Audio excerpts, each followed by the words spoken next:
শবে বরাতের মতো এত বড় সওয়াবের কাম, তারপরে মিলাদের মতো এত বড় সওয়াবের কাম, এগুলো আমরা কেন করব না? প্রিয় ভাই, সব করব না এই কারণে, যেহেতু আল্লাহ রসুল তা করেন নাই, সাহাবায়ে কেরাম তা করেন নাই।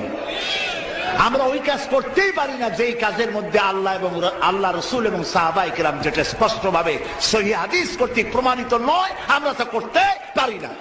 বলেন, করতে পারি না।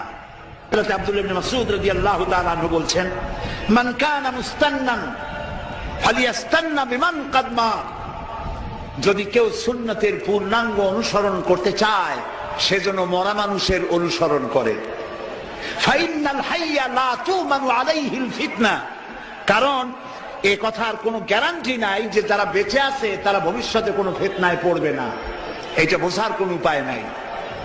তাহলে সুন্নতের অনুসরণ করতে হলে কাদের অনুসরণ করতে হবে? মরা মানুষ। বলেন কারা? সেই মরা মানুষ কারা? উলাইকা আসহাবু মুহাম্মাদুর রাসূলুল্লাহ সাল্লাল্লাহু আলাইহি ওয়াসাল্লাম। তারা হলেন রাসূলের সাহাবী। সুবহানাল্লাহ বলে। কানু আফজালু হাদিহিল উম্মাহ। রাসূলুল্লাহ বলছেন, সাহাবীরা হচ্ছেন এই উম্মতের শ্রেষ্ঠ সন্তান। রাসূলের উম্মতের মধ্যে শ্রেষ্ঠ কারা? সাহাবীরা। বলেন কারা? আবার রাহা কুলুবান, তাদের দিলকে আল্লাহ তাআলা পবিত্র করেছেন।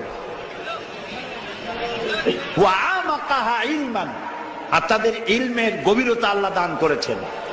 ওয়া আকাল্লাহা তাকাল্লুফান, আর আল্লাহ তাআলা তাদের কলিজাকে বক্রতা শূন্য করেছেন।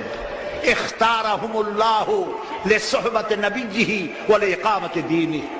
আল্লাহ তাআলা নিজেই, সাহাবীরা রাসূলের সাহাবী হইতে পারে নাই, আল্লাহ নিজেই এই লোকগুলিকে বাছাই করেছিলেন রাসূলের সাহাবী হওয়ার জন্য। জোরে বলেন সুবহানাল্লাহ। কেন বাছাই করেছিলেন? বাছাই করেছিলেন নবীর সাহাবী সাথী হয়ে সহযোগিতা করার জন্য নবীকে, আর আল্লাহর দ্বীনকে প্রতিষ্ঠা করার জন্য আল্লাহ নিজেই এদেরকে বাছাই করেছিলেন। সুবহানাল্লাহ। সেই জন্য নবী যা করেছেন, সাহাবায়ে কেরাম যা করেছেন, ওইটার অনুসরণের মধ্যেই কল্যাণ, এর বাইরে কোনো কল্যাণ নাই।